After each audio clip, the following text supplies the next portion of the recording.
Hello, everyone. Good evening. Happy Tuesday. Welcome to I can read it here because it says it over there, Select Car Leasing Stadium. Snappy. This is of course, Medeski Stadium. That's how we all know it, where Norwich City have maintained their unbeaten record in the Championship. Currently, unbeaten run, I should say, because they have lost this season. But they are unbeaten now in 9 games, thanks to a 1-1 draw here against Reading. I feel like first I should address some concerns from Bloomfield Road, where some people thought that I was drunk, and lots of people claimed, rightly, that I had completely screwed up who Sheffield United were playing, thinking it was Reading. I apologise for that. I was wrong. It was just a mental block. And yes, I was particularly tired. It's been a long week. I'm getting on a bit. And maybe these long journeys are doing my head in. I don't know. Apologies. So I am sorry if the last video verdict wasn't quite as snappy and to the point as who are we kidding? They're never snappy. They're never to the point. And quite often I don't know when Norwich's next game is. Fortunately, I do tend to turn up on the right day, as I have done today. So I hope that addresses all of that.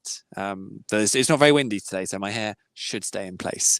Much like Norwich's positioning, which was very stay in place and not very productive in terms of creating goals and chances. Is that a very good segue? I'm not so sure. Yes, it finished here 1-1 because Norwich managed to take the lead on the 50th minute from a corner that Reading defended abysmally, and it left Grant Hanley at the far post with a very tidy finish to score his first goal, I think, since Norwich beat Southampton under Dean Smith, potentially. So that was his first goal since then, maybe.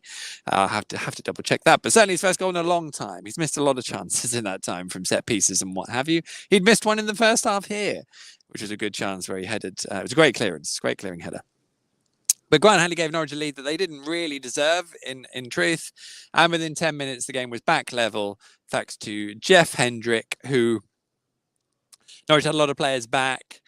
They had notably switched off just in terms of their concentration about 30 seconds before. They didn't really close down a cross. It whistled through the box. Here go the lights. Hello, gents. There we go. The photographers extraordinaire. They're now employed here at Reading. Lovely guys. See it, boys. Yes, what was I saying? So, yes. Norwich kind of just switched off in their intensity in terms of defending.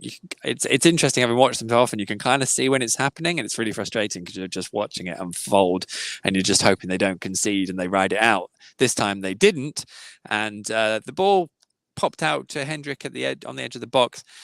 Marcelino Nunez's sort of attempt to tackle wasn't very good. Got nowhere near winning the ball. It gave Hendrick a yard or two, and he hit a low left foot shot that crept inside the post. It'd be interesting to have a conversation with Tim Krul about how much he thought he maybe should have got to it, but it was a pretty good finish and it was an exposed shot. So there's only so much you can do in those situations. And in fact, Jeff Hendrick had a great effort in the first half that almost wrong-footed Krul and clipped the outside of the post, and that was a wonderful effort. So in my view, this was a very strange and frustrating game because Norwich started really well in terms of their control of the game, and you just thought, this is great. All of a sudden, Reading started getting the ball. They were playing diagonals. They were playing up to Andy Carroll, who was up top, and it was quite rudimentary what they were trying to do. They were trying to hit the ball up and play off him. There were times as well, and they were trying to win the ball high as well and press Norwich when they could. They were quite selective and good at when they selected to do that. And actually, Reading were also very good at the defensive side of the game, bar the corner, which they conceded from. They actually did defend their penalty area pretty well, I thought, especially as the game wore on in the second half. Norwich were trying to make something happen, but actually really struggled for clear-cut opportunities. Norwich only really had one other big chance, which came in the second half, and I think it was really good work by Liam Gibbs, who broke forward a couple of times brilliantly. He did play well. I think there are shortcomings in his game defensively and positionally still, because he's 19 and he's still learning the role. I'm not even convinced he's a natural holding midfielder in terms of that's what he's been playing. I think he has been probably a bit more box to box as he's come through. So there were maybe a few gaps and things, but he did impact the game, I thought, really well, and he created this chance. I've got to try and remember who put the ball across now, because I'm not sure I can remember who it was. It might well have been Hernandez. It was definitely from the left, and it flashed across the box.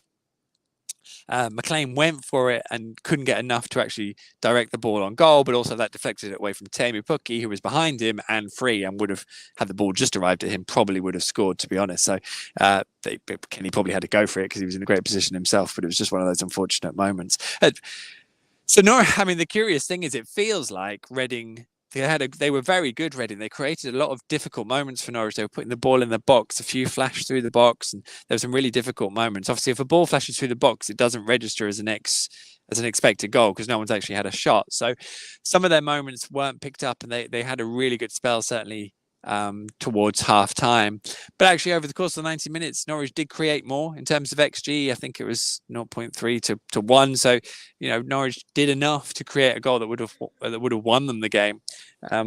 But I don't think they deserved it, because all too often tonight they tried positionally to rotate, and I thought Grant Hanley made a really good point in their actual build-up was comfortable and good. But I think that's because Reading allowed them a lot of the ball up until a certain point. Then they made it really difficult for them in the final third, and that was when Norwich really struggled to create much at all. It was a difficult evening for Teemu Pukki, who's probably best opportunity that he helped Norwich create came by him nutmegging sort of about 40 yards from goal. And I think that was the thing, really. Norwich had to rely on turning the ball around and working some space quite high up quite sort of deep, to try and then make space further up, but it didn't really work, and it was a very stodgy performance, probably summed up. So, for example, Nunez was brilliant, I thought, at Bloomfield Road, and today he struggled. I thought it wasn't his game, struggled to really get into it at any point, and he didn't get much time on the ball. I thought both Byram and Aarons were involved, but again, it was wide, and it was difficult really to break down the sheer numbers that Reading had in the box. They played a 3-5-2. They made sure they had a lot of players around the penalty area to keep Norwich out, and it just became very difficult.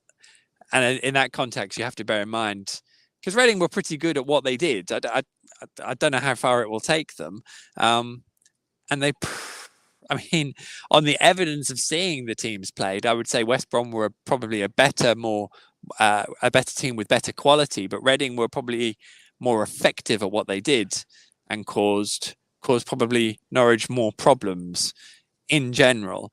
And they've been good here. They have been turned over at times, but I thought today they were generally really good defensively. So you could imagine, if you're a team that's been turned over, you probably do learn how to at least stop that, especially if you're then in a good mood, in a good moment. This is the first game I think Reading have drawn. They've only dropped 2 points. They'd only dropped 3 points here in one game. Up until this point, they had the best home record. So in the bigger, grander scheme of things, of course, Norwich drawing at home to a team that was third is drawing away from home to a team that was third is fine. They picked up 4 points from 2 away games. They go and beat Preston at home at Carrow Road, which they obviously should do. They continue unbeaten, and I'm getting well ahead of myself there, aren't I? But that is the point. Norwich are in a good space and everything's fine. But this was just not a very good performance. There was a real lack of quality on the ball at times. I think the performance was summed up a little bit by Kenny McLean, his energy was brilliant. He was all over the pitch. He was covering so many different spaces. He was taking responsibility. He also several times gave the ball away inexplicably, and the arm was coming up a fair few times as well. And I love Kenny for all the responsibility that he's had, and it wasn't by any means him alone, but it did just sum up the quality and the struggle Norwich had to use the ball well. And I think when 1,800 Norwich fans here, 1,900 Norwich fans here today. Again, the atmosphere was fantastic, as it was at Bloomfield Road, from what they were providing, and that's great. They've sort of taken it upon themselves to enjoy their occasions, so that's really good. But I can understand why it's a hard watch, because they should be capable of much more, and they're not. And it's just a bit frustrating. It is frustrating watching them do that. And you hope they'll find a rhythm. And again, I do think it's this element that we've kind of been spoilt, that when Dean Smith sits there after the game speaking to us and says, well, it's the Championship, you can't go around playing beautiful football and beating teams all the time. Well, the problem is a lot of Norwich fans certainly have the muscle memory of that being exactly what Norwich did. They don't remember the rubbish games, obviously, but that is kind of the muscle memory from the last two championship campaigns. That is kind of what Norwich did. And the funny thing I'm finding is that from probably West Brom and then Blackpool and now tonight, I'm saying, there's another game where you won't remember it when it's gone. You'll only remember the points. Well, that's 3 on the trot. It would be nice maybe to have at least one game we might remember. So that would be something nice to see. But yeah, Liam Gibbs came in for the starting lineup, and that had a bit of a better balance to it. But actually, Norwich were probably a bit more dynamic when they switched to more of a 4-2-3-1. But they did have lots of rotations, and the midfield came kind of wide. You could see them trying to figure out how to work around it and work around what Reading were doing, but it didn't really. It improved their build-up, but it didn't really do anything in terms of the final third of the pitch, which is frustrating. But we move on. I hope everyone who came here, even if the football wasn't great, I hope they enjoyed themselves. I hope they enjoyed the occasion. They got to see a goal in front of them, and it wasn't terrible. I don't think. I don't know anymore. And I think that was probably it for talking points, really. Hernandez came on. So that was good. And it was interesting. Teemu Pukki and Nunez came off relatively early. I think it was good that Josh Sargent got to go up front and centrally, because watching his performance tonight, that seemed to be what he was trying to angle towards. And it's hard when he's sort of pushed out wide. It creates you can see that he just doesn't want to play there. He does want to creep inside, and Norwich have struggled to find the balance that they had at times. And maybe it's easier at home than away from home, but that midfield balance to try and force them inside. And actually, a lot of that came from when Norwich were playing 4-2-3-1, and Aaron Ramsey was playing in that sort of supportive role where he could push wide, that would then allow Sargent to drift inside, but also be much more involved in the game. Aaron was kind of anonymous tonight, just had no impact on the game at all. And I feel like in the 4-3-3, he does struggle in those wider positions, and he's much better when he's more central and more involved. He can get involved with the game. But that was potentially the dynamic. It was very crowded in the middle tonight, and even if Aaron had played in a more central role, he might not have had that space anyway. So there we go. I've done quite well to spin that out for 12 minutes. You know me. Hope you all enjoyed that. Norwich are level on points, I think, now with Sheffield United. Maybe I shouldn't say these things without checking, because I'll get accused of not knowing what I'm doing. But Sheffield United did lose at home to Queen's Park Rangers, which is interesting. They are doing quite well. So Queen's Park Rangers and Sheffield United. But I wouldn't necessarily say watching Reading tonight, we've seen a sudden increase in the quality Norwich are coming up against, particularly, and likewise, still feel there's so much more that Norwich should be capable of. We will see if they're capable of it. That is it. Hope you're all well. Have a lovely rest of your evening and a lovely week. On the Ball podcast we did on Monday, so you can catch that. It's still there to listen to or watch, so enjoy that.